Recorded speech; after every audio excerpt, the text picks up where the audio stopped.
Yo, what's happening? Welcome to All Things Covered with Patrick Peterson and Bryant McFadden, part of the CBS Sports Podcast Network. The name says it all. If you like what you hear, please subscribe, download, and make sure you leave us a 5-star rating. 5-star rating on all Apple Podcasts. You can also watch us on YouTube. Just visit youtube.com/all things covered. Pat P, what we gonna cover in this episode? Yo, Mac, we got to cover the big win over the Giants over this weekend. Also, our upcoming matchup against the Philadelphia Eagles, who look like they found their starting quarterback in Jalen Hurts. Yes, sir. Plus, we're going to go down memory lane a little bit, talk about our college signing days. And before we do that, we're going to catch up with both of our teammates, Antonio Cromartie. Well, listeners and viewers, you know what time it is. First quarter of our show. It's time to chop it up. Pat P and the Arizona Cardinals travel from the West Coast to the East Coast to face the New York Giants. But before we jump into that ball game, plane rides, team plane rides.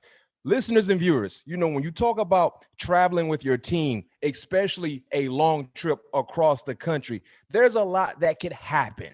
And what we're going to do in this segment of chopping it up, we're going to bring you guys into our world when we're chartering a plane filled with nothing but people from our organization, and we're going to give you guys some cool, fun stories about team plane rides. And Pat P, I know you got a big-time story for us because you guys just travel across the country to take care of your business against the New York Football Giants. But fill the viewers and listeners in on team plane rides.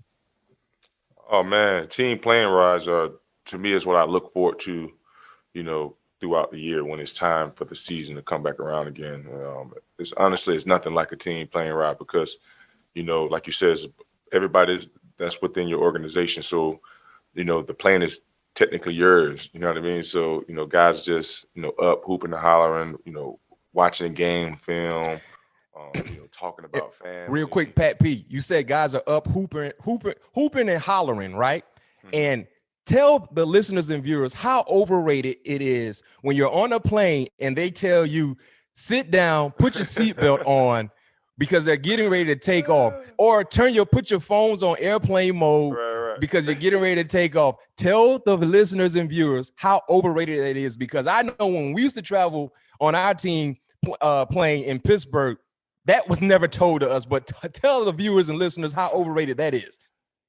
Man, that's very overrated, man, because none of that stuff matters. They let you do whatever you want to do. Yeah, as long as we're sitting down, once the flight take off and land, we can still be doing whatever we wish to do. But going back to this plane ride, I was blessed enough to be the DJ on the way back home. So so y'all had music on the plane? We had the actual ones and twos on the plane. What? You mean like a turntable? Yeah, man. That's how we do it. And I already know, you in your afterlife, Pat P, people don't know you really love DJ. That really gets you going right there when you get on the turntable. Man, I love that. Man, I love that music, man. So you provided the music for the entire plane. Yep. What was on the playlist? Oh man, I had a little bit of everything. I had a 90s vibe going. Had a little R&B going. Then I had to get into my 20 bangers. My 2020 bangers, had a little Drake mix going, RIP, I don't know if I'm pronouncing his name right, but Mo, I think his name is, the guy who got killed in Dallas, rocking a little bit of his music, some Young Dro. I mean, my catalog is crazy. So nice. I had it all going. Rose, shout out to Rose. I had some Rose rolling, DJ Khaled, No Ceilings. I was ready. I was locked in. Man, now that's the first time I've ever heard basically having a DJ system on the plane and being able to bump the music en route home after a victory. I know that had to have been an outstanding experience. So everybody was jumping. And you know what? Shout out to Coach Cliff Kingsbury allowing you guys to have the leeway to do that. A lot of coaches might not, want the entire plane to hit everything that you guys or a few guys are listening to. So shout out to Coach Cliff. Hey, but we're blessed enough to have one of them double-decker planes, man. So everybody. Y'all had a double-decker. That's how we travel. We always have the double-decker. Ooh, big time. That's so big all time. The way back, Matt. Oh, you lay all the way back. Yeah. Yes, sir. Yes, sir. That's what's up. Y'all boys big time out there. You feel Yes, me? sir. What about your plane rides, man? I know you got some crazy ones too. Oh my goodness, man! You already know Pat P. I can talk about the card games that we used to have, especially for us. You know, anytime we would travel from the East Coast to the West Coast, it was a big deal because we didn't have a lot of those trips, primarily in one season. But I'm gonna say the card stories for another episode. But definitely, and then you got some card stories as well because I'm the one that put you on Blu-ray, and we got some Blu-ray stories that we're gonna tap in on a later date. But hey, on a later date for sure. no question, we got some heavy hitting Blu-ray stories, but we're gonna tap in on that another episode. But for me, our plane rides are so fun, and that's when I first realized that sit down, put your seatbelt on, we're getting ready to take off was overrated. Because for us, the card game was already going before we even took off. I mean, you got guys leaning over the seat, you got guys walking down the aisles, you got guys rolling dice, shooting dice, you got a lot going on. So that's when I realized, yo, anytime I, fly as a normal individual, that's overrated. Nobody cares anything about the seatbelt because they don't care anything about us wearing the seatbelt whenever we take off on a team charter. But the one thing I used to love about our plane rides, my rookie year, Jerome Bettis, Hall of Famer, my first time flying with Pittsburgh preseason matchup, I can't remember who we were playing, but we had something what we call the grab bag, right? The grab bag. Oh, yeah. And what the grab bag is everybody who gets on the plane, they have an option of putting at least $20 in a bag. Mm-hmm. And if you're a player, you write your number on that $20 bill. And if you're a part of the team, like a trainer or a coach, you write your initials. And the same can be said for the media personnel as well. So everybody had an opportunity to put at least $20 in a bag. Now, for the big steppers on the team, the big pocket guys, they might put 500 worth of 20s in the bag to try to improve their chances in winning. Right. So what the trick about the grab bag, listeners and viewers, is the flight attendant. We'll pick a flight attendant, and what she'll do, she'll shake the bag, right? And she'll go in, and whatever bill she pulls out, if it has your number on it or your initials on it, guess what? The bag is yours. Pat P, they used to call me Rabbit Foot, bro. The first official trip, and mind you, in preseason, Pat, you know about this, the rosters are loaded. It's about 90 people on the roster. It's deep, right? So the first official road trip, I remember we got our little travel money. I think it was like $42 or $62 or something like that. Right. It was like everybody got to put your $20 in there. I'm like, man, I don't even want to do this, man. Man, this is dumb. You know what I mean? I'm like, nah. I wrote 20 for 20 because I wore number 20. I put my $20 on the bill, my 20 on the $20 bill. JB Jerome, he got it. He gave it to the students. The flight attendant, she's shaking it up. She pulled that thing out. Guess what number she called? 20. She called 20. I said, oh, shoot, I won, right? So the second road trip in the preseason, remember you play 2 home games, 2 away games. The second road trip, Pat P, the same thing happened. Same process. I'm sitting down. I'm like, man, all right, I'm gonna just do it because everybody doing it. I got to do it. She shook it again, pull out $20, 20. So everybody like, what? Man, it's a rookie winning again. So they made a new rule called a BMac rule. If a rookie wins the grab bag, they got to pull another number so he can split it with a veteran player because they got mad at me winning. Yes. I was going to ask you. That's what Joey Porter used to do with us as well. Yeah, of course, Peasy know about the situation because Peasy, we used to do it in Pittsburgh. Right. So they got mad at me because I kept winning. I won the first 2 road trips. So they re-pulled. I split with Brett Kiesel. Shout out to Kiesel, my guy. But I felt some type of way. So mind you, we go through the entire season, right? We go to the Super Bowl. Plane ride from Pittsburgh to Detroit, quick plane ride, could have been about 45, 50 minutes. But because we were playing the Super Bowl, everybody got the bonus checks and things like that. The money increased.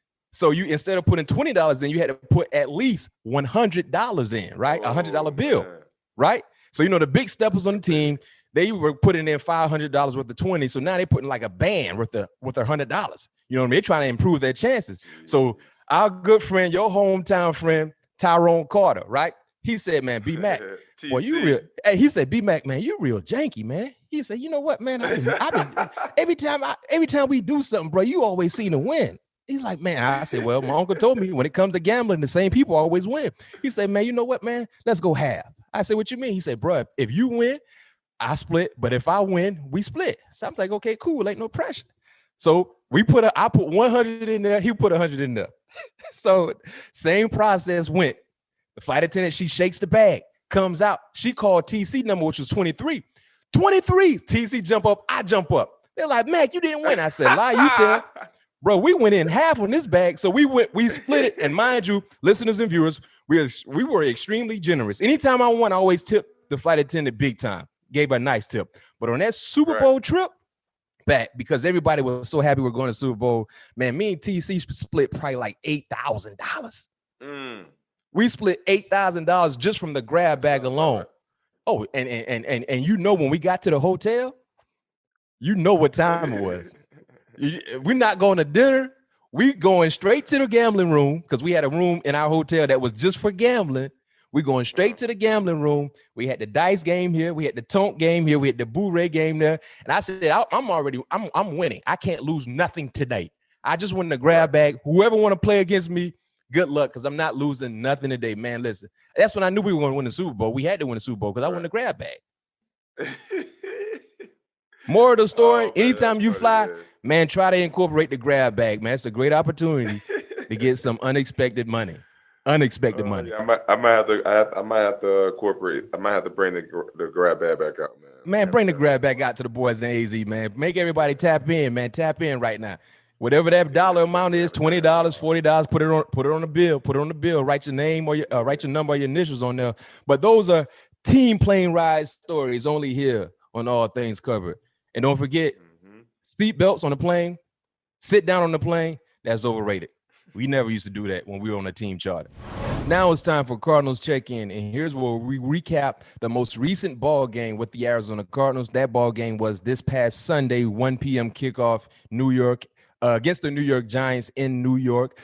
Big opportunity for the Cardinals to get back into the winning column. They were able to do so. Pat, watching the ball game, I mean, defensively, I think that probably was your best defensive effort. You sacked Daniel Jones 6 times. You end up getting Colt McCoy 2 times for a total of 8 sacks. Hassan Reddick had the game of his life. Going into this ball game, he only had 5 sacks on the season, right? He finished that ball game with 5 sacks. This man got double-digit sacks. I don't even know if he's ever had double-digit sacks in his entire professional career. And this is a huge achievement for him when it came to the overall team, expectations and being able to provide a huge win for you guys. But also, they declined his 5th-year option. He was a first-rounder a few years ago from the University of Temple. They declined his 5th-year option, so he's in a contract here. So this was a huge, huge opportunity for Hassan Reddick, not just as an individual, but team effort as well. But man, where did this defensive performance come from? Because no one thought you guys would dominate like you guys dominated against the Giants.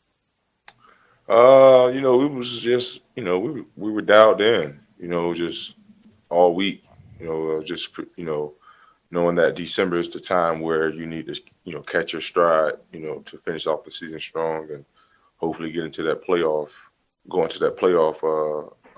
into the tournament hot.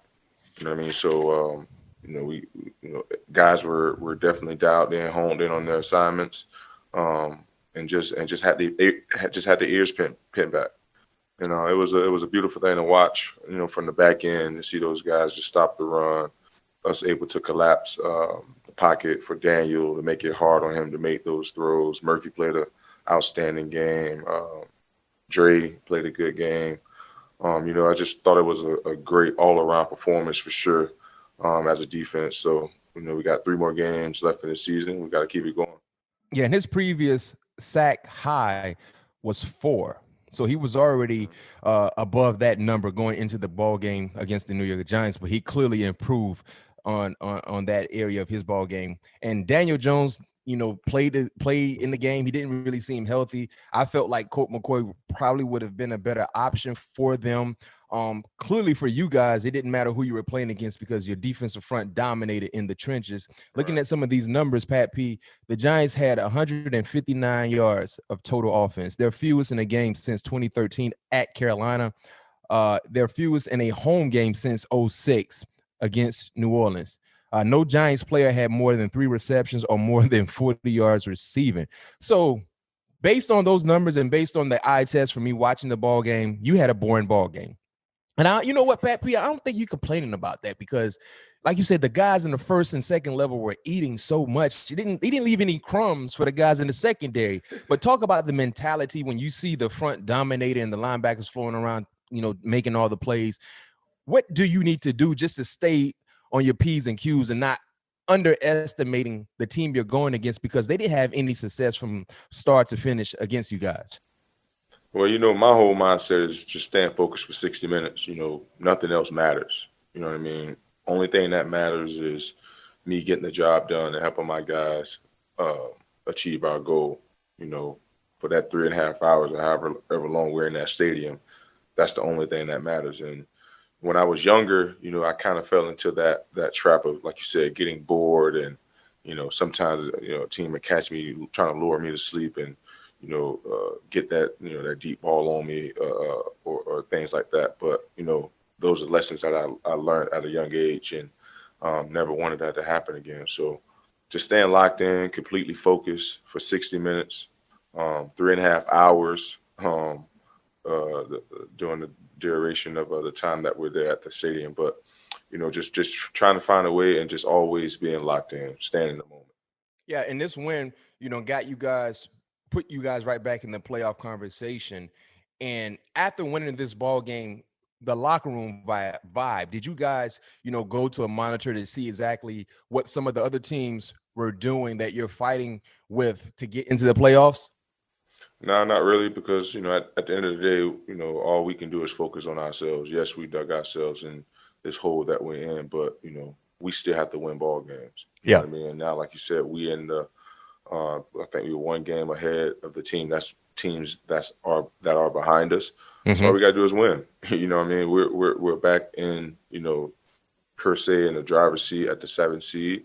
And all we have to do is just win the ball games that we have in front of us. We can't worry about, anyone else or what they're doing. If we was probably in that 8th spot, you have to worry a little bit more about what other teams are doing. But now that we are back in the playoff picture and the playoff the tournament as of now, we just have to win the games that we have scheduled. Now it's time for the Eagles look ahead matchup preview, to say the least. This is the next ball game for the Arizona Cardinals, the Philadelphia Eagles. They just played against an NFC foe in the New York Giants. Right after the Giants, you got another NFC team in the Philadelphia Eagles. And I can tell you this much: there was a lot of uncertainty with this ball club a few weeks ago, clearly spiraling in the wrong direction. But with the blink of an eye, things changed, right? You make a change at the quarterback position. You insert a young rookie, athletic rookie in Jalen Hurts. And they did the unthinkable this past Sunday, Pat P. They upset the New Orleans Saints. And I think the New Orleans Saints probably was playing some of the best football in the NFC. Defensively, stout unit. I mean, they had a crazy stat. They had not allowed a 100-yard rusher in the last 60 contests. They allowed 2. Miles Sanders went ham. Jalen Hurts went ham. And I think looking at the flow of the game, and I was able to watch that game also, Jalen Hurts just provided some energy for their offense. And remember the offensive line woes and the pass catching woes, they weren't able to do anything, but they insert Jalen Hurts and seemed like the morale of the team changed for the better. And now you guys have an opportunity to see Jalen Hurts in person.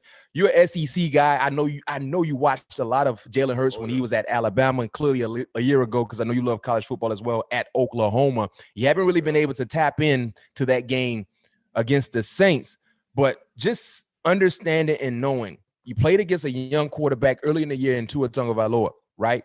And Jalen Hurts, I think he's more of a natural runner than Tua Tagovailoa is, and that has to be a part of his game for them to be successful. But talk about the mindset when you're going against a guy that can run the football well, but he does not mind running the ball if need be. I mean, those dual quarterbacks are definitely hard to cover, man, especially when they actually have a good arm with it. Those guys are hard to prepare for, because those unscripted plays you can't practice that. You know what I mean? You just have to go through your mind all the times. Like, if you break the pocket, try my best to stay plastic to my coverage. You know what I mean? So I haven't had I watched a little bit of Philly offense, but I didn't watch the Saints game, the New Orleans game yet. Yeah. So it's going to be kind of intriguing to see the different styles that they're running of offense versus with Carson, with Jalen. So, but yeah, looking at his numbers and seeing what he did in that ball game, statistically, it looked like he had a hell of a first start. 167 yards through the air, 1 passing touchdown, 106 rushing yards. He had 1 costly fumble that they were able to bounce back from. But he joins Lamar Jackson as the only quarterback since at least 1950 to have 100+ rushing yards in their first career start. So he's a dynamic player. And the thing that I love about Jalen Hurts, he just goes about his business and he does it the right way. He never complains. Right. He understands the moment. He embraces the moment. And even going back to his collegiate days, remember, he was a starting quarterback as a freshman at Alabama. All he did was win ball games and then lost his job to Tua Tagovailoa, never complained. And eventually they ended up calling his cell phone right back to come bail him out. He jumped into that ball game against Georgia, bailed him out, transfers to Oklahoma, and just balls out. So this guy has been nothing but a winner. And I think this is going to be a real big challenge for you guys because this is a huge game for both teams, right? We just talked about the playoff picture. You're currently back in, and they're trying to fight not just for a playoff spot. They're trying to win the division, most importantly, for the Eagles. So this is a huge, huge game for both organizations, and it starts and stops in the trenches. I just talked about the pass rush you guys provided against the Giants. If you can do the same thing, I mean, look out. I mean, you guys can definitely cause a lot of damage, and it starts with the pass rush. And looking at the pass catchers for Jalen Hurts, I don't know if there's a guy you potentially would be following. You have young guy like Jalen Reagor, first rounder from TCU. You got a vet in Alshon Jeffrey, who was back in the lineup. He caught a touchdown on a back shoulder fade against Marshawn Lattimore. Do you believe you will be following any guy or just line up on your left side? I think I'll just be lining up on the left side. Yeah, I haven't got any messages or any heads up about traveling to a receiver. So it looks like I'll probably be on the left side for the most part. And you know what, Pat? A lot of people don't understand the difference between a left corner and a right corner. And usually, and I'll let you break this down, put your coaching hat on. But when you play left corner, what does that mostly mean for you, being a left corner?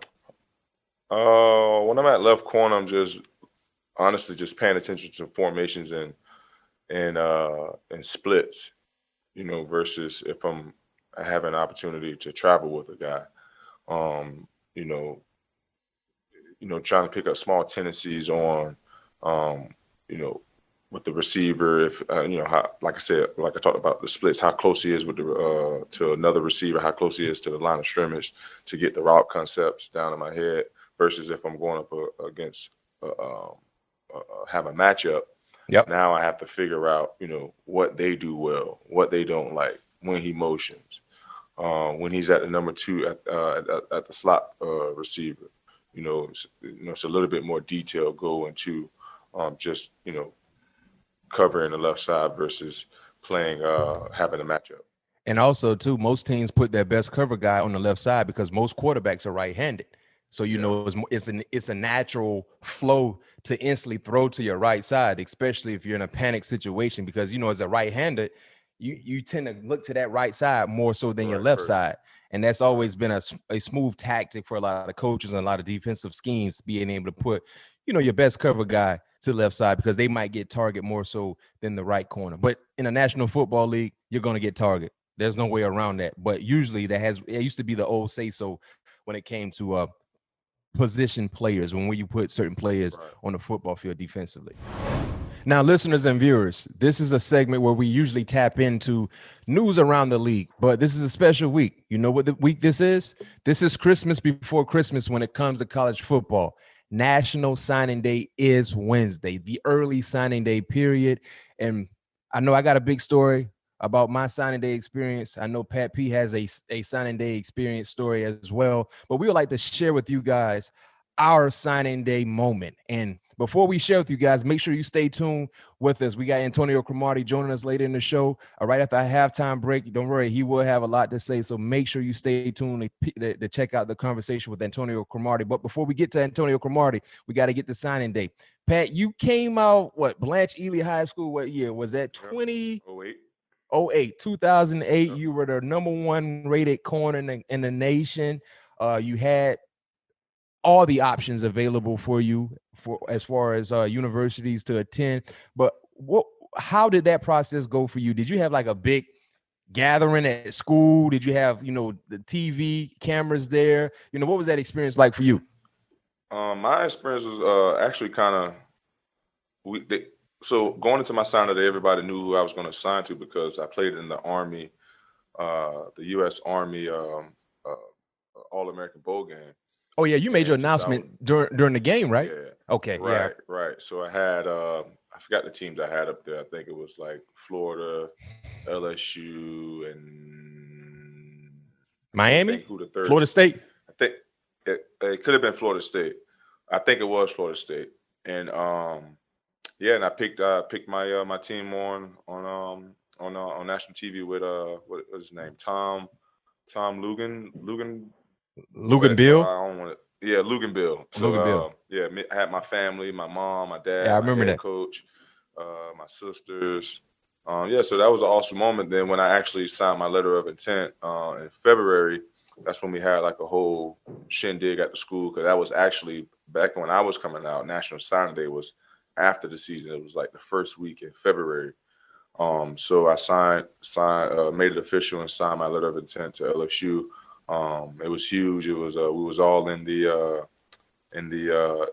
auditorium there at Blanche Ely, and it was a nice outing. Had fun with my friends. You see that moment for the guys when you're a freshman on campus. Like I had the opportunity to see my cousin Walter sign to Auburn and see him go through that process. So it was awesome feeling to finally be in that position to know that you know where your future is going to be for the next 3 or 4 years. Yeah, the 3 hats you had: Florida, Florida State, LSU. That was the 3 hats. I thought it was Florida State. Yep. Yeah, that was the 3 hats. Well, my experience, clearly the time was the same. National Signing Day was after the season. It was usually in the beginning of February. And we did a gathering in the media center at MacArthur High School in Hollywood, Florida.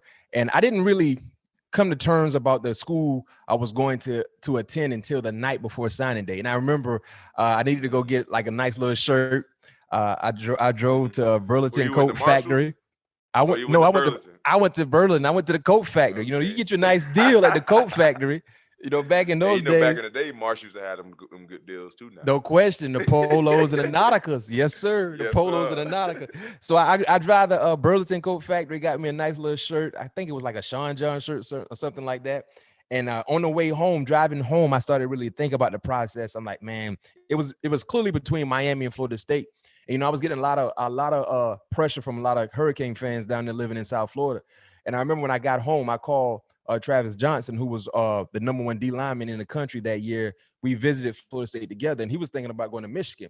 And I basically, when I was talking to him, Pat, I was like, man, you know what? Tallahassee is where we need to go. Man, we trying to get to the league. Tallahassee, Mickey Andrews can prepare us to get to the league. And I literally talked him into signing with Florida State as well. And, and he was in the West Coast. He was in LA, so he's 3 hours behind us. So he's like, man, Mac, don't lie to me, man, because if you're not going to Florida State, I'm not going to Florida State either. So I told him, I said, well, I'll sign before you because I wake up. We 3 hours ahead of you. So literally when I got to school, I didn't tell nobody else. Nobody else knew I was going to Florida State, not even my parents. So we got to school. It was like the entire school was off. It was like a holiday. No one was going to class. Everybody was, because I was a big deal. I was the number 1 corner in the country. So everybody was, we had some other guys that were signing to other schools and they saved me for last. So I had 3 hats. I had well, technically I only had 1 hat. I had it in a box. That's what I had. It was similar to my Florida State hat right here. I had it in the box. And they introduced me, they gave all my awards and accolades that I accomplished throughout my high school career. And we had a whole bunch of Miami Hurricane fans in there. And they had the local news, South Florida News, Channel 7, Channel 10. They were all there and they saved me for last. And I was like, man, I was nervous too. I was like literally shaking because, you had to, they faxed the paperwork in, right, for you to sign. I was literally shaking. Man, I opened the box. I pulled out the Florida State hat. You had half of the room was jumping for joy. The other half was passing out, going crazy because I had a lot of Hurricane fans in there. So long story short, man, that was an unbelievable achievement just to have that opportunity to go to school and play football and get a free education was something that I know I dreamed of as a child, because all I want to do was play football, and being able to share that moment with my classmates, the entire county, my family that was there was something that I would never forget. And I tell, if I can have a message to the recruits right now, please cherish this moment. Don't take it for granted, because there are only a few individuals in their lifetime that will have an opportunity to pick whatever school they would like to attend for the next 3 or 4 years. Understand how important that is and make the most of your opportunity.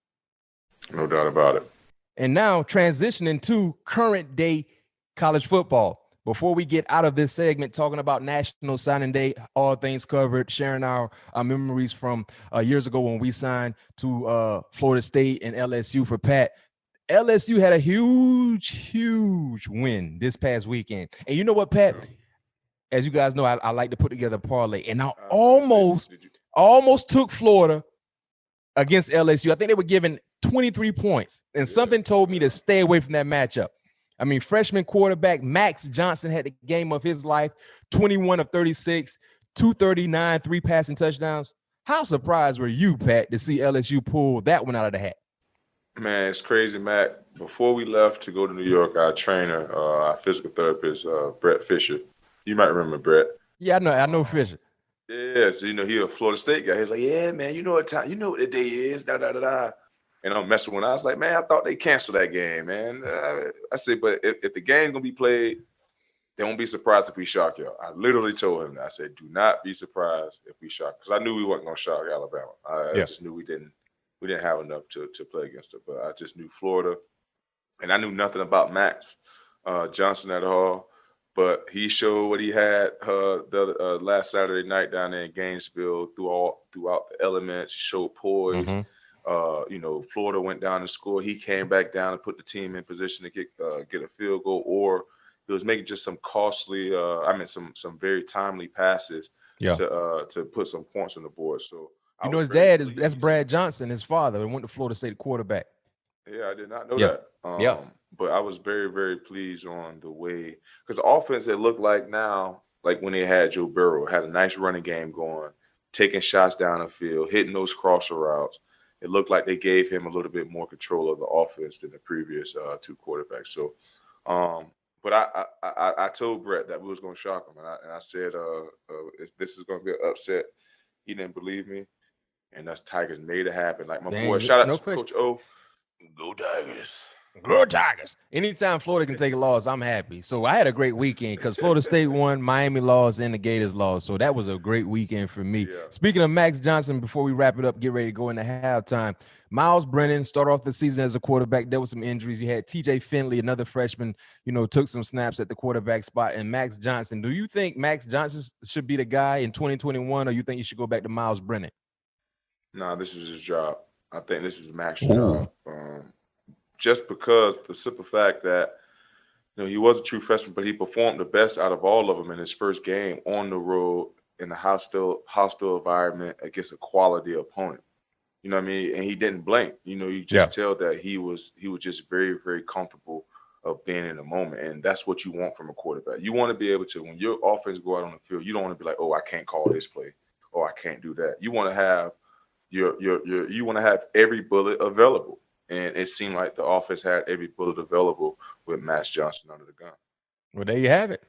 Pat P's, is saying Max Johnson should be the starting quarterback for the Tigers in 2021. So we have to wait and see exactly what happens with that situation. But now it's time to go into the locker room, make a few adjustments, hydrate. And when we come back on the opposite side of this quarter, we'll have Antonio Cromartie joining us, talking about his professional career, collegiately and professionally, and talking about life after football. Make sure you stay tuned. Welcome back. Fresh out of the locker room from halftime. We got a chance to hydrate. We promised you guys early in the show another special guest. And guess what? We got our nickel package in the game. I'm going to go ahead and slide to the inside, because we promised you guys a special guest, right? And this guy used to be on the perimeter, locking down wide receivers left and right. So they can play whatever side they want to play. I'm going to just go ahead and slide on into the inside and play this slot corner. But we got an outstanding guest joining us right now, former Florida State Seminole, my former teammate back in Tallahassee, 11-year NFL vet, first-round pick in 2006, four-time Pro Bowler, first-team All-Pro in 2007. Dude had 31 career interceptions, including a league-leading 10 double-digit pick season in 2007. At Crow31 on Twitter, at Antonio Cromartie 31 on Instagram. Antonio Cromartie making history right now in all things covered, because you're the first corner we've had on this show as a guest. So that's history in the making. But like I said, man, I'm gonna slide inside, man. Crow, what's happening with you? How you been?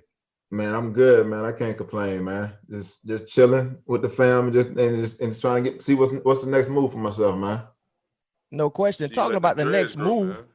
Yeah, he got the locks. I got the locks. Hey Pat, he Leon County, man. You know how them boys do. Straight Leon County. No question. Speaking of Leon County, you were born in Tallahassee. You played high school in Tallahassee, Lincoln High School. The recruiting process was hectic for you. You were the best corner, best DB in the nation. And you know what's funny? Man, it's this. I gotta throw this out here to the listeners and viewers, because all three of us played corner, right? But all three of us was the number one corner in America when we came out of high school, right? Think about that. The number one, we all were number one in our position, all number one in the secondary. So, hey, man, we did something right. We did something right coming out of high school. Right. But the process was hectic for you. But Florida State was down the road. I mean, did you have any other legit options, or was it Florida State from the beginning to the end? Well, people don't understand. I wasn't even going to Florida State. I was on my way to the big house, because you know during that time everything was going on with AD, Adrian McPherson. So during that time, I was like, man, I ain't finna go to that school with everything that's going on there. How they handling my boy?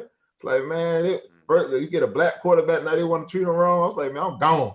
So honestly, Florida State didn't recruit me until 2 weeks before signing day. Really? They didn't recruit me until 2 weeks before signing day. Look, I was on my way to Michigan until Michigan messed it up. What did Michigan do? Man, listen, Lloyd Carr and what's his name? He was a DC back in Detroit. Black dude, Terrell Austin. He was my recruiter. Oh, yeah. And they showed up to my house 3 hours late, bro. Wow. Hey, my mama went ham, like, man, y'all think y'all finna get my son? Man, hell no, y'all can leave. Like, hey, didn't even sit down. Didn't even sit down and have the in-house visit. My mama told them they can leave. Man, I'm like, man, well, they got my options. So from that point in time, it was either Florida State or Miami, and then Miami dropped me from their recruiting list a week before my visit, because they knew you were coming to Florida State. Nah.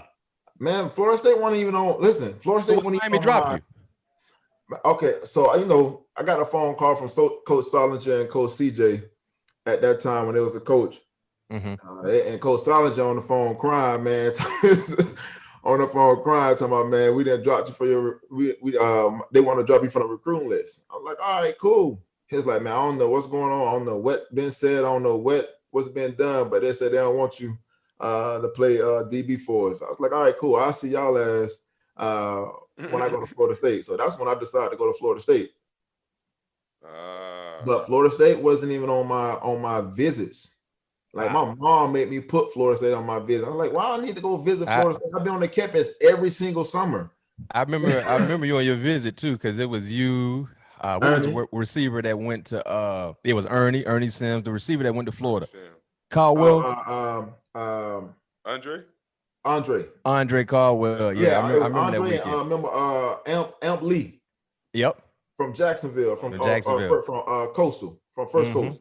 Yeah, I remember that weekend. Yeah. Hey, Big Cuz. Big Cuz. Shout out to Mario, man. Yes, Mario sir. Henderson, man. He was on that trip too. Yeah, Big Cuz. Hey, Crow, did you ever run into, I believe he was in my class. I think his name was TJ Bryant. Yeah, that was the corner, right? Corner. That went to the South, when the SC. Yeah. He went to my same high school.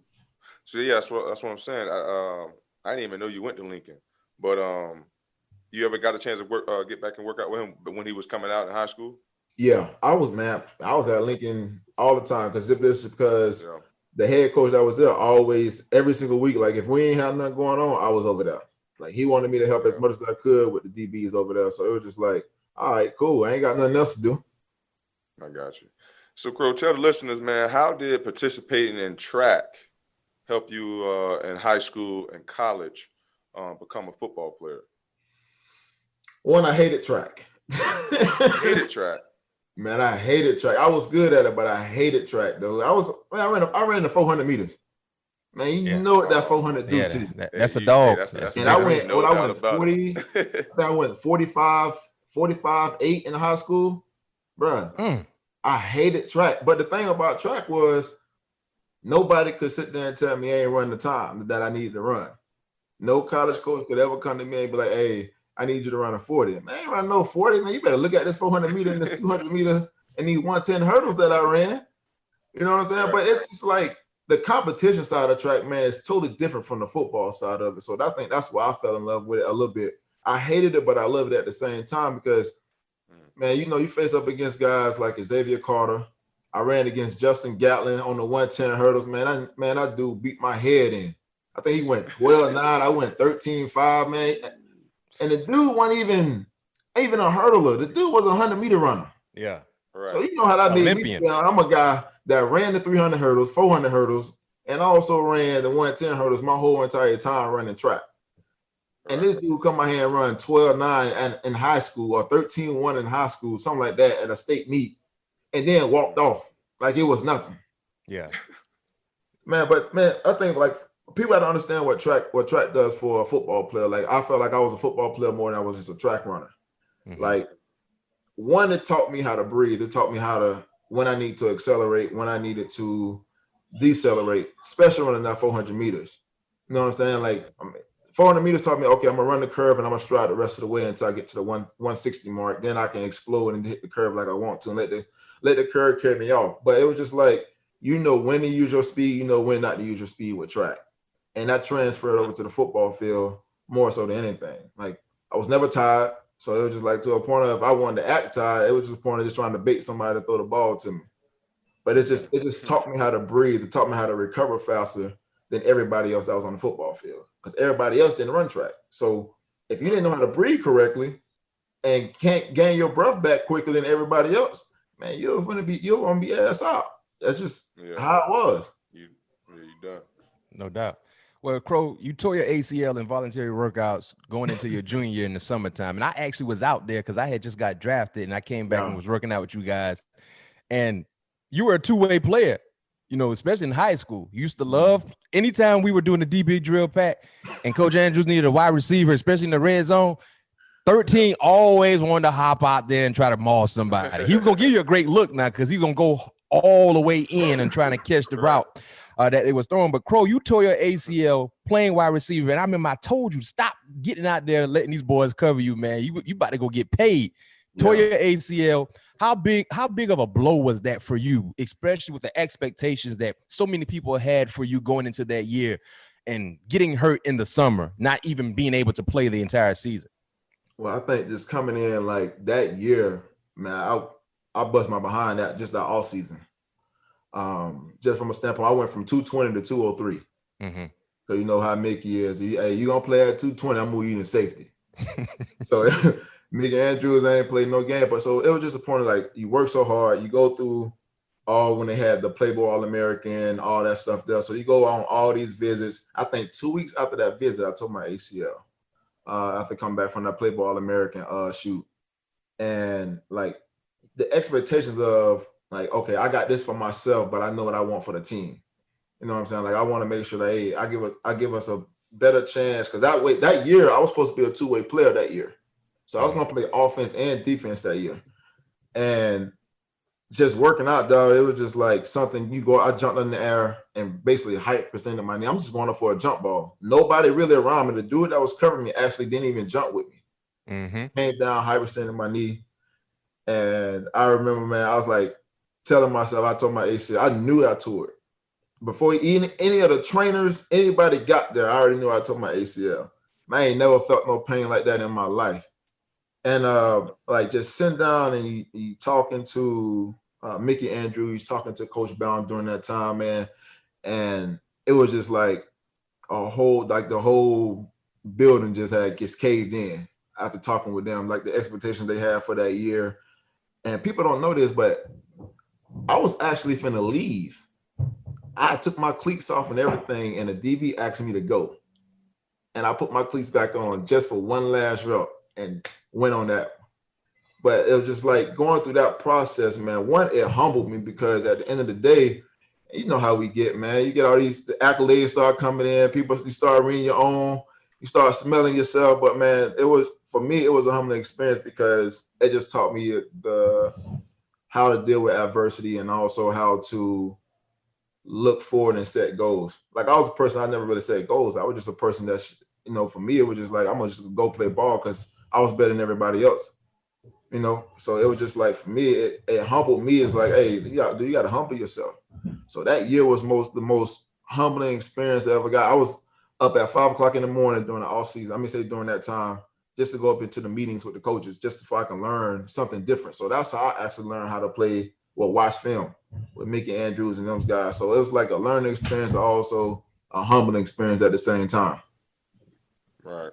Well, what you missing that whole year, that entire year, and going 19th overall in the 2006 draft, could you imagine that scenario happen for you after tearing your ACL?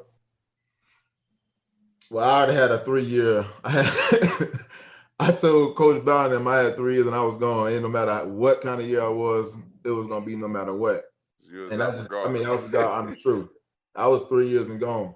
But no, I didn't imagine it being that way. I got a 5th round to a 7th round grade when I came out. Because nobody knew anything about me. You got to think, I played in 25 games and only had 1 start in my whole college career. Like 1 start in my whole college career. So I didn't know what to expect. My thing was, if I can show that I'm healthy, I can go out and go run a 4.3 or a 4.4 40. I was cool. Because I felt like the DBs that was ahead of me, I felt like they weren't better than me from the beginning. And who were some of the DBs in that class, Crow? So DBs I was drafted before me was Michael Huff, Dante Whitner, Jason Allen, Ty Hill. Those 4 corners. I was the 5th corner taken. Yeah. So those four. Ty Hill went to the Rams, right? And Ty Hill went to the Rams. Jason Allen went to Miami. Yep. And Dante Whitner was at Buffalo, right? Buffalo. Yeah, he was at Buffalo. So those 4 DBs went in front of me. And then I think after me was Jonathan Joseph at 24 to Cincinnati. So it was 6 DBs taken in the first round that year. Mm-hmm. But I felt like I was better than the first 4 that was in front of me anyway, but I just didn't play. So nobody had no true film on me. Like every coach that I talked to during that process, going into the combine and all that stuff, only thing they can do is watch practice film from that year, because I came back and started practicing, I think 3.5 months after my ACL tear. Mm-hmm. So that's the only film they got from me the whole entire time, was that practice film, and they had to go back and watch sophomore tape. And that Miami game sophomore year. Oh, yeah. Miami, that Miami game. So that was definitely big, man. Me and you play for the same coach, Coach Mickey Andrews, living legend, right? What's your most memorable Coach Andrews story? Man, you know what memory this is. So let's hear it. Listen, I just came back off injury, like that same week. I think it was a week before we played Miami. I had just came back into practice, and I ain't practiced really the whole entire practice that day. Mickey Andrews called me, "Hey, Crow, get your some bitch ass in there at goal line corner." Look at him like, what? Hey, but Crow, before you tell a story, please tell us. I don't know what kind of goal line formation they had when Pat was at LSU, but please tell the listeners and viewers what we had to do as a goal line corner. It wasn't like we were just out and about. We had to get involved. No. That's smoke technique. There was no receivers. No receivers. Oh, you gonna get in that heat, stick your face in the fan, or you gonna be on the sideline with him, and he gonna be spending them sunflower seasons and chewing on bubble gum at the same time. But I come in, and I make a cut play, and I actually get back up to make the tackle and get ran, slap over, slap over, and re-injured my hip flexor all over again. So I'm on the ground. I'm on the ground like screaming because my hip hurting again. Here come Mickey Andrews. You sorry son bitch. You don't get your ass up. There ain't nothing wrong with you. Man, BMac, I tell you, I jumped up so fast. I said, damn the injury. I jumped up so fast and about to grab Mickey Andrews. Here come BMac. Nah, Crow, don't do it. Don't do it, Crow. Man, listen. Hey, Pat. I think Crow went crazy. Hey, I told Mickey Andrews, you know what? I'm going to receiver that week. I said, I ain't playing no more DB. Yeah. I'm going over to receiver. Hey, here comes Jeff Brown over there. Hey, Jeff Brown on the back end. Yeah, hey, Crow, we can use you. He ain't using you over there. We can use you over here. Hey, all right, man, I had switched position about 6 times at Florida State my freshman and sophomore year, man. Crow went and played receiver on his own. That part of it is like, hey, man, listen, Mickey Andrews, man, I almost fought Mickey Andrews about 6 times. It was a lot of people almost fought Cole Andrews. That's the thing. That he took you to a whole nother level. You didn't even know you had mentally. Yes. Mentally though, like and then the physical part. Yeah, it was the mental part of the game where he challenged you the most. I remember my freshman year, my very first practice. I jogged from the other side of the field, and I walked the last 2 yards on the field. Oh. This man made me back crawl for the next 5 minutes. I'm talking about the whole field. And I better get down there in a heartbeat. Full pads on, helmet on, everything. Don't even get, hey, you get back down, you better get back down to the whistle blown. Yeah. It was just like his challenge, like prepare everything for any situation in the game. Like you never got flustered into any situation. So it was just like, man, I got Mickey Andrews. I ain't trying to screw up. I ain't trying to mess up. I ain't trying to do nothing because I know what's gonna happen. We used to be out there when we used to be playing, and we'd be dominating. And Pat, we had goals. So if a team got over 300 yards on us, that's a full gasser, right? If they got like if they scored more than 16 points, 15 points, that's a full gasser. Man, we used to be like, man, listen, man, we used to be scoreboard watching, not watching the other people scores, but watching how many yards we gave up because we knew regardless of the outcome. He was gonna try to slaughter us on Monday. Man, and them fake suicide times that he was over there giving us. Man, everybody make it. Ain't nobody make it. Man, what? You ain't running fast enough, Crow. And BMac, Crow, man, you better run. Like, bro, I ain't running. Nah, Crow, you ain't running fast enough. Come on, man. They used to be cussing each other out all the time. I ain't running fast enough. Man, we used to have it, but we used to have it time. We used to have it before, Pat. Let's transition to not your rookie year, but 2007, right? Your second year in the league. And I remember it like it was yesterday, man, because I'm like, man, this man Crow is in the zone. Double-digit picks, 10 picks in that year. Just talk about that vibe that you were in. I mean, clearly you were just the rim was the size of the ocean for you. You couldn't miss, right? You were getting a pick, it seemed like almost every weekend. If I'm not mistaken, you were not even a starting corner because y'all had Jammer and Drayton, right, in 2007. Yeah, my first start was the Sunday night game against Peyton. That was my first start. Yeah. So we're going to talk about that play because, we had Odell on last week talking about his catch. But, heck, man, you had a great catch as well. We're going to talk about that play as well. But getting 10 picks, not even being a starting corner, man, what kind of vibe were you in? And at what point in time did you realize it was going to be a special year for you? Honestly, man, I almost didn't make it that year. Be honest with you. Yeah, man. I was just out of it mentally.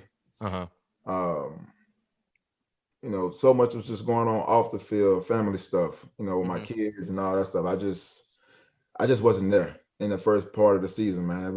I just wasn't there. And then I don't know what clicked for me to the point of just saying, look, I got to get myself back because I just wasn't there mentally. Like I was depressed, man. I was going through a whole bunch of stuff right before the season started. So like for me, people don't understand like that year was one of my hardest years mentally than any other year that I've had playing ball. Because I was just going through a lot of stuff off the field. And man, I'll be honest with you, man. I don't know what clicked that Austin during that season. It was like, I think it was like week 4. I think we're playing the Raiders. And something just clicked for me. I just got to go play ball. I think I got my first pick. I was against the Raiders, against Dante Culpepper. Then I think 3 weeks after that, it was against Matt Schaub with the 2 picks, one for a touchdown and a fumble recovery for a touchdown that game. And then after that, it just kept coming. It was that week. Then the following week, it was going to Minnesota and having an interception return for a touchdown. You know, it was just stuff that just kept going and going and going. I want to point at just saying something that just clicked for me. I think I put myself in when I got myself in the building, I had to separate myself from my life and with my off-field life to my in-field life. And the person that honestly that helped me with that, Pat Pino, K-Rock. K-Rock was the person that helped me. That's why, man, he'll tell you, man, K-Rock relationship was crazy. But he's the person that helped me, man, like get me back to where I needed to be. Like a lot of people don't know, man, like I was lost, bro. And he's the person that actually like helped me the most from a mental standpoint, just get me back to some kind of normalcy back in my life during that time. So it was just like for him, I used to stay the night at his house just because, man, I just didn't know what I was gonna do. Like that's the kind of coach I had. Like that's why, like when me and Pat P saw us in 14, how we used to cuss each other out. That was just our relationship. Hey, Crow, you was cussing coaches out left and right, though. You were doing that in Florida State. No, but that's just who you cuss a coach out quick. You like, what? You're tripping. Just cuss a coach out real quick. But it was just like, during that time, it was just, for him, it was just like, he just wanted to make sure I was cool.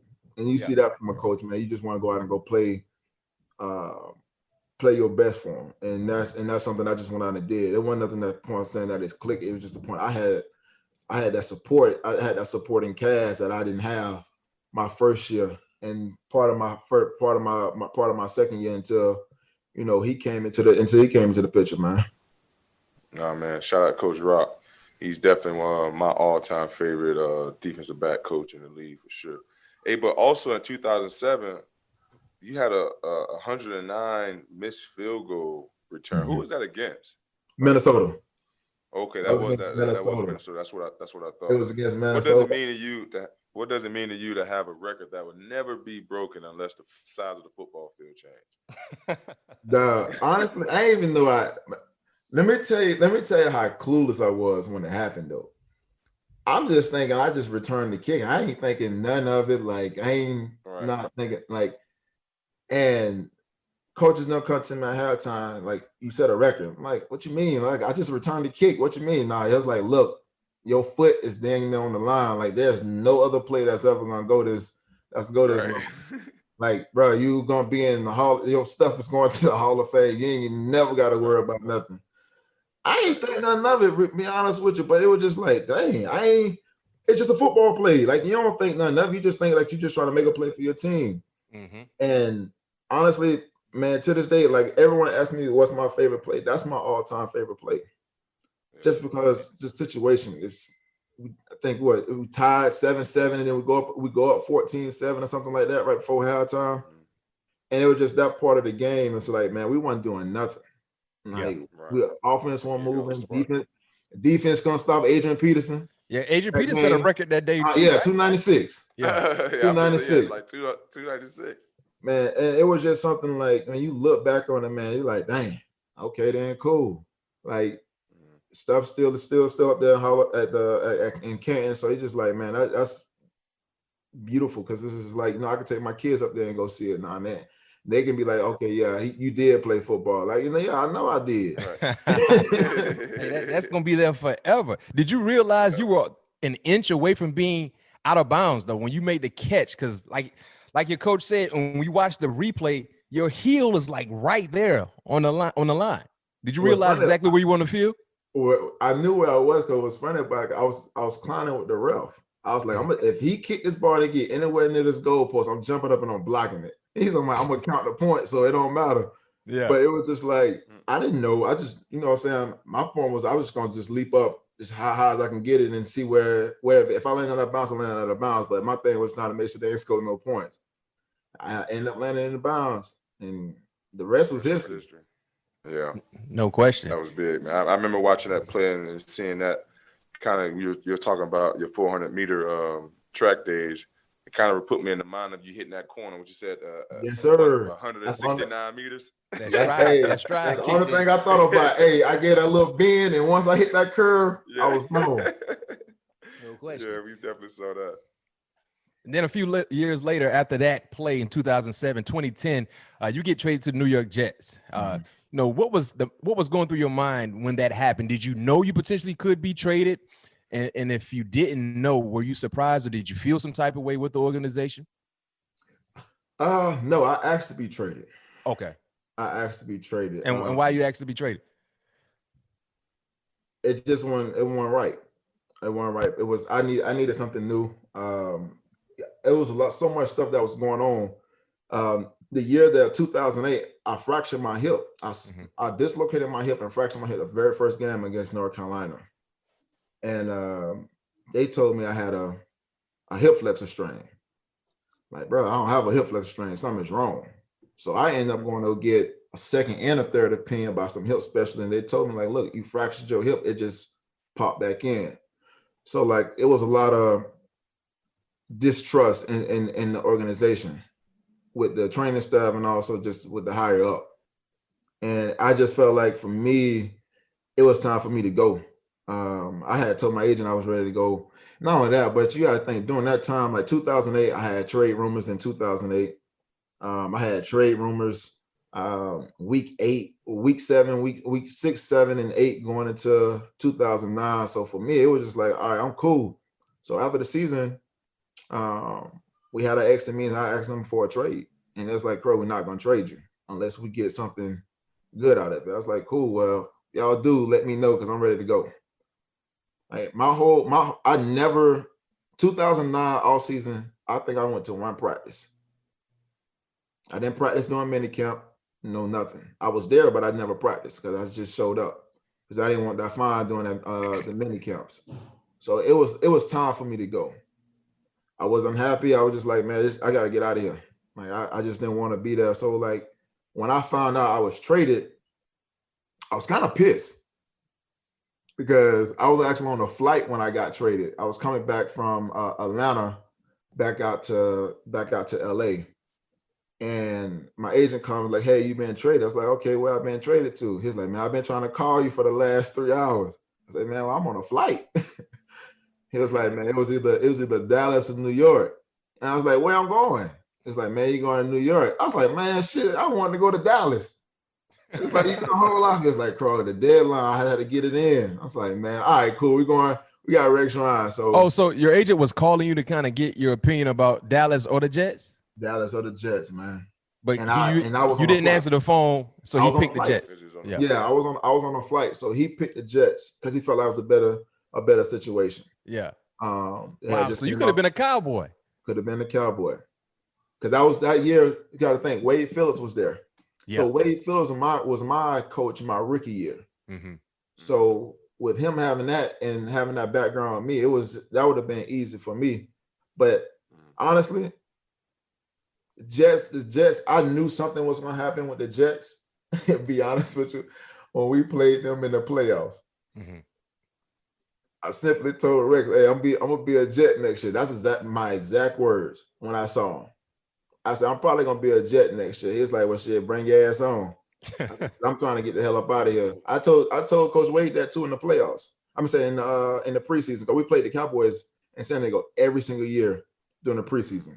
That's not a year that we didn't play them. So it was like either there or there. I was trying to get the hell up out of there. I wasn't even lying to you. I just was unhappy, man.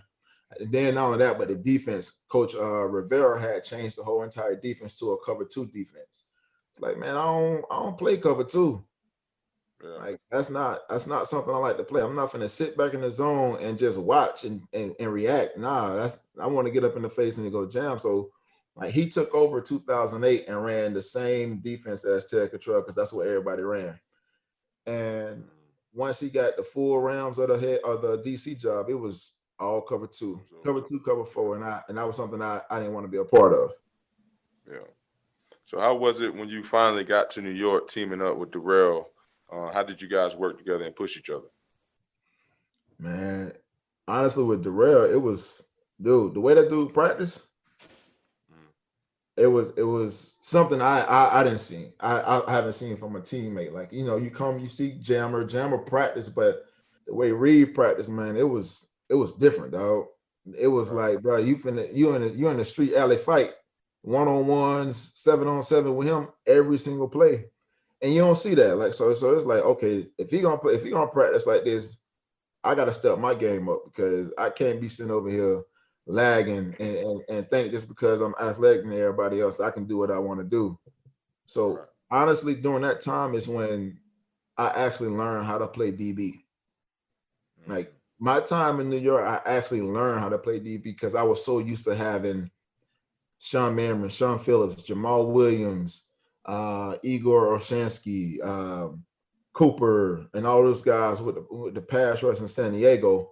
It was easy, man. I can sit back at 7-8 yards and just, all right, cool. Quarterback gonna be giving the ball in 2 seconds, so I ain't gotta move. And when I got to New York, boy, I had to learn how to play corner for real. I'm talking about just learn how to get back into my back pedal and everything. So during that time, I had to really learn how Rick Shrine wanted me to play and how Coach Dennis Thurman wanted me to play during that time. Speaking of Revis, last year, I think you guys had a back and forth on social media. I know he had some things to say about Richard Sherman, and you kind of, spoke out kind of on Richard Sherman's behalf. But can you explain that little back and forth you and Revis had? Basically, like little brother, big brother talk. I mean, it was just a point of he got to understand, like, you can't sit here and try to trash a man that's having a better year 9 than what you had in year 9. You know what I'm saying? Like, you can't sit there and talk about another man. Like, we've been to that point. Like, bro, we too grown for that. Like, we get it. Like, he called himself the best quarter dude. Like, hey, he's been consistent in this defense. You can't sit here and ask a man to follow somebody when that's not what they're asking him to do.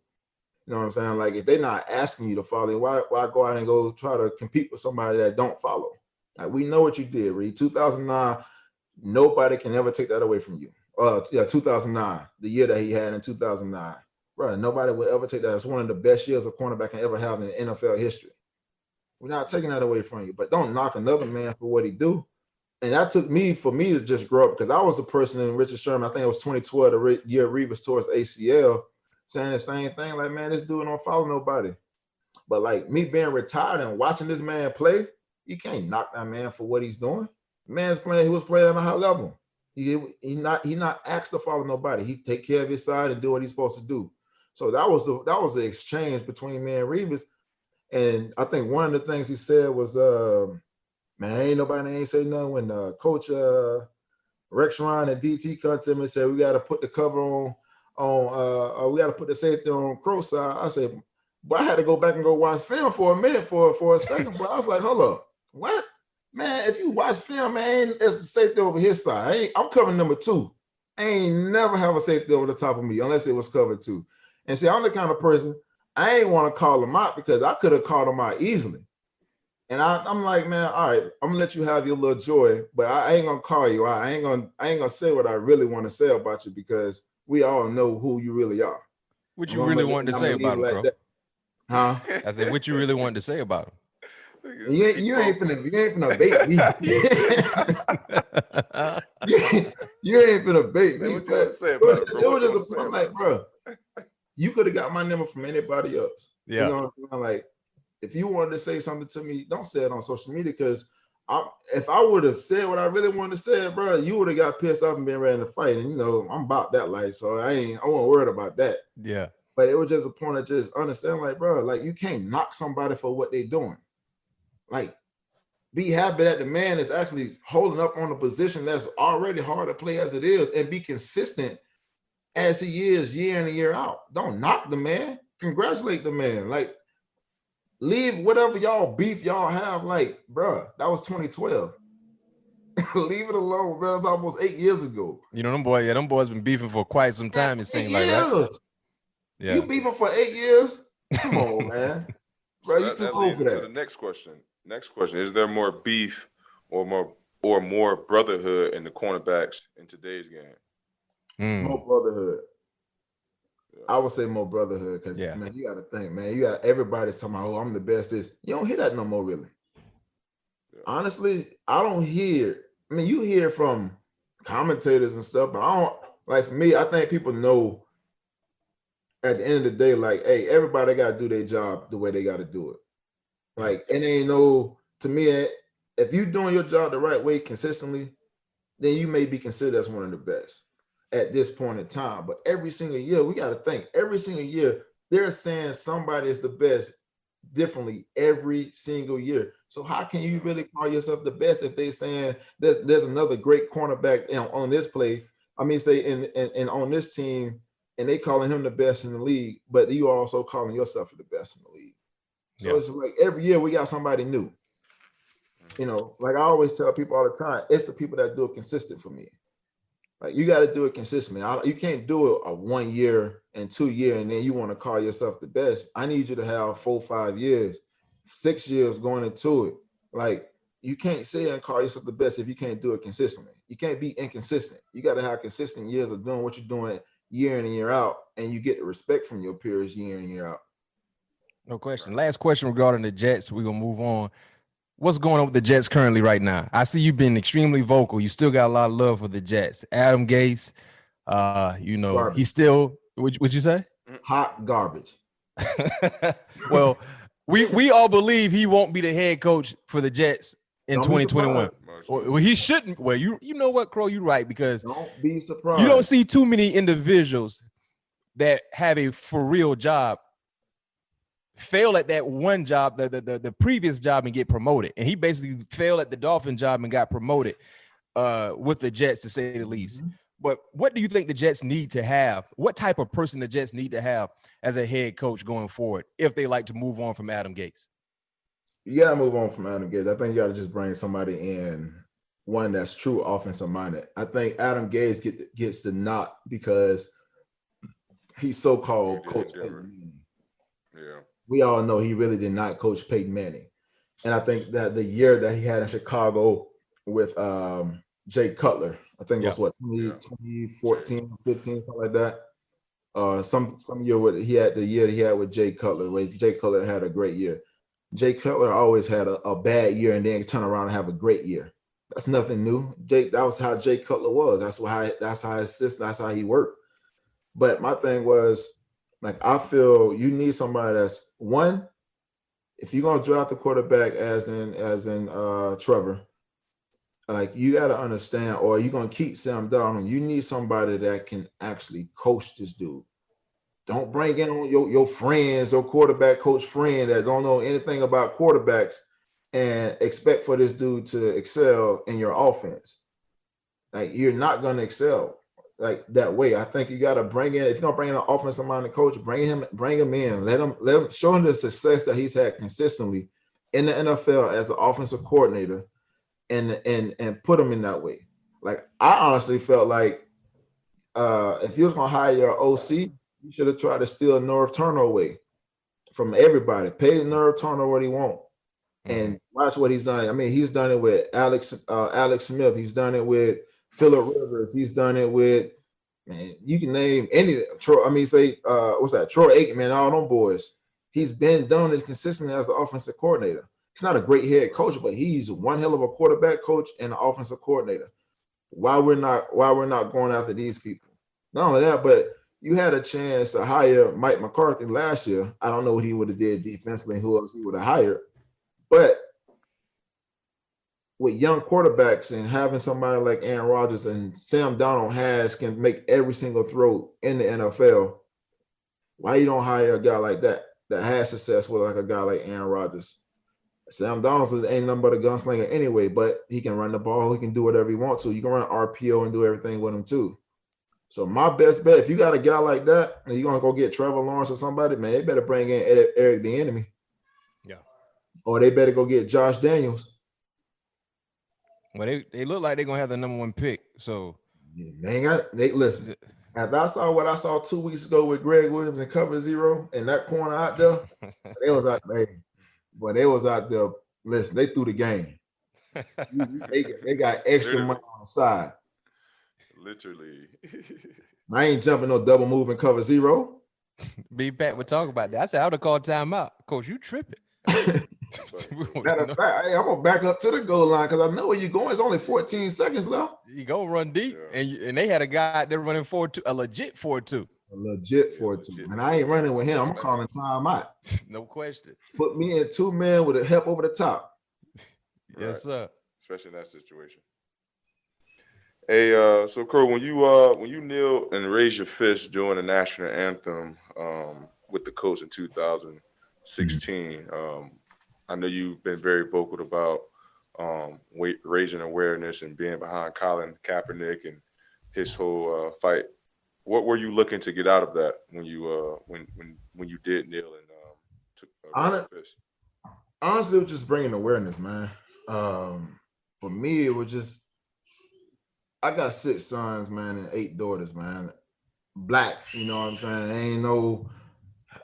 It's just like when you looking at that situation, man, you ain't thinking about nothing like that, man. Like I grew up in the hood. I know what it's like to be held at gunpoint, have a gun in your face by a police officer, and you ain't did nothing.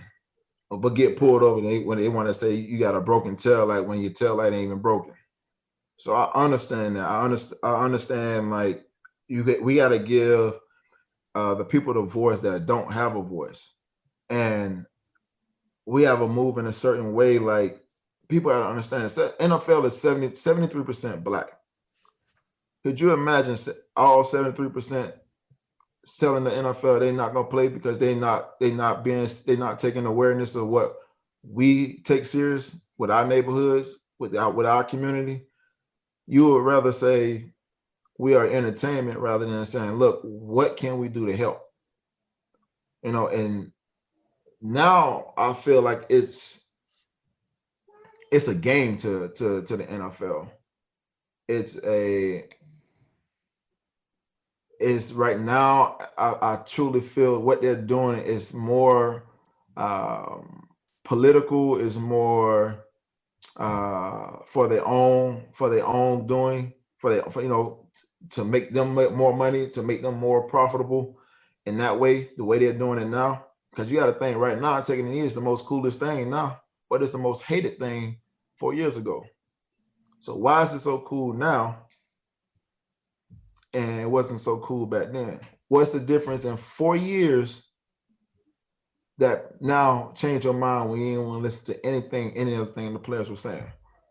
And that's what I mean. Like, we got to understand like what we stand for as a black community and what we got to look forward to, because people can play this game with you and they'll look at it as, oh, we really there for you. But realistically, man, it's capitalism.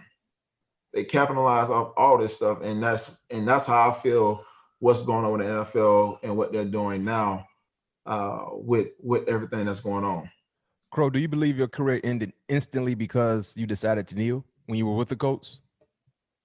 100%. I'll say that's 75% of the other 25%. I'll probably say because of my age, man. Mm-hmm.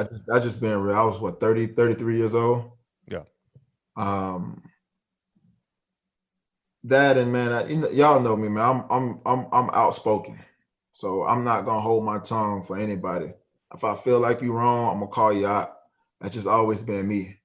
And you got a guy like that in your locker room that can influence younger guys.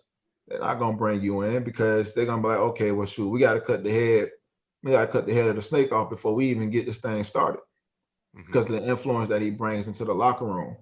If you bring in too much influence, man, and it pulls people a certain way, and it's not to the likes of everybody else, that's the way they get rid of you. Yeah. Well, Crow, we're gonna jump into a little softer side of our interview. We're gonna jump into our superlatives. We're gonna ask you some rapid fire questions, and you just give us your best answer back. Mac, you want to take the first one? All right, first one, Crow. Kenny Moore from the Colts had a outstanding one-hand interception against the Las Vegas Raiders. I want to talk about that Peyton Manning one-handed interception you had against the Colts Sunday Night Football. You had 3, matter of fact, that ball game, if I'm not mistaken, right in 2007. You had 3. But that one-handed interception, would you say that's the best interception you ever made in your life? No. Well, so that's not the best interception you've ever made. You got one better than that? Yeah, in practice in Arizona. What, Pat? You remember that one in practice? I'm trying to. That was against Ted Ginn in the end zone. Taking the end zone. Was that in the corner? Yeah. And did you catch it like kind of like this and like Yeah. your feet in? Yeah, Yep. yeah, I remember that one. Yeah, that was cool. That was cool. That was better than the one against Yes, the most of my best picks be in practice. Yeah, because he had to get his feet down in the corner of the end zone, and the way he caught it, yeah, it was stupid. Man, I wish we can get some footage of that. Yeah, I know exactly what he's talking about now. Man, listen, that Kenny Moore pick, because you got to think realistically, he was beat. Yeah. It was that 7 cut behind him. I talked to him about 5'8". Yeah, and you see how high he elevated off the ground because he caught it like this. Man, he caught that thing with like sitting that hand like this right here. I'm like, man, that pick, man. Listen, that pick was sick. Pat, what's the best interception you've had? Pat always trying to catch one-handed picks though. Yeah, that's how you get on Sports Center. My best one-hand pick was in practice too, man. It was my rookie year actually, and it was in front of my general manager Rod Graves at the time, and we was running like a trap coverage. I believe it was like called clamp or something like that. And the outside, what clamp is, it's kind of like you read in two. If two don't come out, you pretty much playing trail man underneath or whatever. So my guy ran a dig, and they ran a dagger. So two ran the seam. My guy ran a dig. I'm sitting at 5 yards, funneling them inside. So now I trailed up underneath them. Now I'm breaking it. As soon as I looked back, the ball was coming, and I kind of caught the pit like Kenny Moore, and it just stuck to my hand. And when I caught it and started running back to the end zone, the Rod Graves just dropped his clipboard and walked in the building. Hey, man, I remember Coach Wilkes, man. He used to get upset with me because I used to catch one-hand picks in practice. He's like, man, we don't practice that. Catch the ball on purpose. He was, listen, Wilkes used to do the same thing with me in 2000. I almost fought Wilkes, man. I'm like, man, I'm catching the ball. Then I remember one time he got pissed at me and told me don't do it. So he made like this big scene in team meetings, like, yeah, we don't practice this, da da da da. As soon as we go back out to practice, the first pick I catch with one hand. Yeah, Wilkes used to get on. Wilkes was my coach in 2009. The DB coach for the Chargers, man. He used to get on me about the same thing. I'm like, bro, I used to ask him, how many picks do you got in the NFL? Hey, Crow, you know you be disrespectful to them coaches, man. Yeah, you do, man. So, Crow, what's the best secondary you ever played on, pro or college? The secondary I played on, I would probably say it got to be Arizona, just from what we had in the secondary, from Tyron to you to Rashard, to JP, to Bethel, to Tony Jefferson, to Buck. All of us. I mean, that was a young secondary, man, and you look at everybody now and what we've done and what y'all doing now, bro. It was sick. I forgot all them names in that secondary. I thought he might have said the Jets. Man, I thought he was too. Listen, my best secondary was Arizona that 1 year. Yeah. Bro, I ain't never. Hey, we had a good time too, dog. Listen, I ain't never been around a secondary like this, bro. Like, I mean, you gotta think, I was the oldest one. Mm-hmm. Yeah. Everybody else is basically 5 years and under. Yeah, right. So it's like, okay, man, these young dudes out here killing it. He got time out here just doing what he want to do, man. Mm-hmm. And then you had Tony Jefferson, man, the smartest dude, hands down. Rashard, dude. Rashard Johnson. I already know you about to say Rashard got to be the only safety can wear 49. Hey, Rashard used to get me right. Hey, bro, here it come. Man, all right, cool. So it's just, man, like, I've never seen somebody that can recognize the play as quickly as he does. Yeah, he was doing that at Alabama too. That pick six you had, I forgot who was playing. He was like, Crow, I'll never forget. He was like, Crow, they come out in this set. I want you to sit. And Crow ain't back up one bit. Caught that thing. That boy took that thing to the house. He showed it high so everybody know he got it. Listen, man. It was just, it's just crazy how you can be around certain guys that, man, you like, okay, this dude football IQ is stupid. Yeah. Like, I was a person that studied film so much, bro. I can tell you exactly what's gonna happen, but like, you got it from somebody else that's on the back end. Mm-hmm. Yeah. Makes your job that much easier. Makes it a whole lot easier. And that's what he did, man. I was so pissed that we let him walk because he was definitely listen, I knew I was gone when they came in the offense. Like, hey, Crow, thanks for having you. You know, you had a heck of a year. That was it. That was the end of my conversation. It wasn't no, hey, you know, we want to try to bring you back. It wasn't none of that. It was, hey, Crow, thank you for your services. We'll holler at you. Because what you had 3 picks that year, right? Or 4? 4. Yeah. No, I'm sorry. 6. Was it 3? I had 2. I had 3. Yeah, I had 3. I had 2. I had 2 the Philly game. Yeah. And I forgot what other game. I had 1 in the preseason. That's why you probably saying 4. And then I had the fumble recovery for a touchdown. Yep. You had 3-1 against Dallas too. That's the one I should have. That's the one I should have scored on. Yep. Hey, that's the same game. I should have scored that block field goal too. Oh, we ain't gonna talk about that. Hey, man, I was fat, man. I was fat at the time. Hey, Crow, so wide receiver you love to match up with before your time. So before you got into the National Football League, a wide receiver you would have loved to go against. Jerry Rice. Mm-hmm. Same here. Jerry Rice. And I said I just wanted to face up. Yeah, I agree. I definitely. I mean, I think that's every corner's like dream matchup, though. Yeah, going up against Jerry, seeing everything that he's done.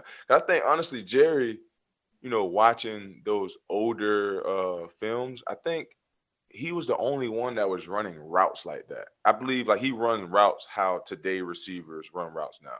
Oh, 100%. Pivots. The different angle routes they try to take on that back pylon. I didn't even know they used to do that back in you know that fake fade and come down to the pylon. Yeah, do that all the time with Jerry. And now you're seeing that come into today's game. So I definitely would have. I'm sure Mac is the same way. I definitely would have loved to match up against him. Probably the best technician to ever play the wide receiver. Facts. Yeah. Favorite quarterback you had the opportunity to pick off? Brett Favre. Brett Favre. What route was it? Pivot route by Lavernius Coles when he was with the Giants. You picked up Brett when he was with the Jets. Yeah, I jumped over Lavernius Coles and took it to the crib. That's when I waved to Leon Washington. I was like this. we got to get that highlight. We got to clip it. Another Florida State. State symbol. Both of them Florida State, Coles and Jack. Lavernius is a Florida State guy. Old trouble. Yeah. Wide receiver that talked the most trash to you that you really didn't like, talked a lot of trash. Chad. Yeah, he talked a lot of trash. Chad. Yeah. Chad John. Chad was the worst, man. But he made it fun though, man. He talked a lot of trash, but boy, he made it fun. No doubt. Who's your favorite coach that you played for in the pros? I have to say Rex. Rex looked like he was a player's coach. Hey man, Rex was just like, man, y'all go play ball. That's it. Go do what you go do, and we won't have no problems. That's it. Hey, Crow, tell me if this story is true. They said Rex, somebody, I can't remember who it was, somebody had a bad practice or whatever, and he came into the team meet the next day with a dildo or something like that. Oh man, no. All right, so I wasn't there. So this is 2000. This is 2009, and I think somebody did have a bad game, and from my understanding, Kerry Rose like, oh, look at the girth on that thing. I said, what? Oh man! So did he? That was a true story. That's a true story. That's a true story. A man walked in with the dildo finna get to somebody, dog. Whoa! So Rex walked in with the dildo? That's what I heard. Because that was 2009. That was Rex's first year. And what was said about the dildo? Somebody said, "Well, I already said his name, Kerry Rose." Said, "Man, look at the girth on that thing." Wow. Man. Yeah, that's the thing I said when I heard the story. I was like, okay. Top 5 corners ever. Yeah, I want to hear this top. Let me hear this list. Top 5 corners ever. to play in the National Football League? You watch some ball. You're a student of the Dion, game. Okay, that's one. Mel Blount, 2, Lester Hayes, 3, Mike Haynes, 4. Charles Woodson. Oh, that's a mean 5. That's a good list. That's a great list. Pat, who would be your top 5, Pat? All of those names in my fifth. Man, it's tough, but I mean, I was a Champ Bailey guy. I used to love Champ Bailey, the way he was able to play. Because to me, Champ Bailey, he was just like Charles Woodson, but I think Champ was a little bit more athletic. But just the way he was able to play press and off, I thought Champ was a very, very well-rounded corner that had speed, athleticism, football IQ, and just had that fast twitch muscle. You know what I mean? He would just look so smooth and clean all the time. So my 5 would be between Champ and Charles for sure. I think Champ probably had arguably the best DB career, the length. Playing corner and then transitioning into safety and just still being able to play at a high level. That Champ gave up what it was crazy, like 20 catches or something like that. Champ is putting some work, bro. It was something crazy, and he had like 6 picks or something like that. Yeah, Champ was the first one to see a $60 million deal. I think he signed like a 6-year deal for like 63 back in the day. Then Nate Clement came behind him with the 80. I'm about to say, Nate came behind with the 80. Nate came after Champ though with San Fran when they took him from Buffalo. When Nate came with that crazy number, we were like, man, what the freak's going on? Man, back in the day. Then them numbers got reset real quick. Yeah. My top 5 would be triple. I throw Prime in there number 1. Freaking Rod Woodson. 2. 3rd. I'm a Night Train Lane fan. So I go Night Train Lane with the Lions. Wore that 81. Yes, sir. 4th. Boy, I don't want to miss somebody. I know they're going to attack me if I miss somebody. Who I'm talking about? I got Rod. I got Prime, Night Train Lane. I'll probably go Champ and Darryl Green too, man. I forgot about Darryl Green. He's cold too, yo. Man, that's a tough one. I'd probably say Champ as Seawood. Also, I'm a Seawood fan, so I'm a bit biased. You know what I mean? That's why I almost went to Michigan because of Charles Woodson. So yeah. That's why I almost ended up in Ann Arbor. But ain't no wrong list in the top 5, especially if you start with Prime. So that's what you got to start with. That's what you got to start with. Crow, before we let you go, man, we know you got a lot going on right now currently in life. We know you're watching a lot of ball, but fill the listeners and viewers in currently about what you got going on and what are your long-term goals being done with the game. Man, right now, what I got going on, be honest with y'all, man, I'm trying to get a head coaching job at UNLM. Yeah. Oh. I'm just like, look, I mean, the opportunity is there, man. I mean, you got to think it's all about, like I said, I try to tell people, man, it's all about capitalism at the end of the day. And right now, a lot of these schools are trying to, they're trying to add in a minority coach as much as possible because they're not getting the opportunity in college football or NFL. So you're going to see a lot more Black coaches get a lot more head coaching jobs, defensive coordinator jobs, offensive coordinator jobs, just because of what's going on in this world. So it's like, why not? You know what I'm saying? Like the way everything has been going so far in this year, you ain't got nothing to lose. So why not go after a head coaching job or a defensive coordinator job? You know, and that's just how I feel. I feel like UNLM would be a perfect spot for me just for the simple fact, one, my name is still relevant in the football world. I can go out and go recruit. I can hire the staff that I want to throughout the whole entire thing. And it'll just give me a better opportunity at a starting point of understanding exactly how to go about the business. So for me, that's where I'm looking to put my name in, and now actually already been in contact with them to try to get the head coaching job there. Wow. Well, that's breaking right there. All things covered. Appreciate the information Coach Cromartie. That's what they gonna call you, Coach Crow or Coach Cromartie. What Coach Crow, dog. You know Coach Crow. Coach Crow. Well, hey, Crow, man, we appreciate you joining us here on All Things Covered, man. Outstanding episode, man, and good luck with that coaching career. Whenever you get ready to break the news, man, make sure you let us know so we can all support you.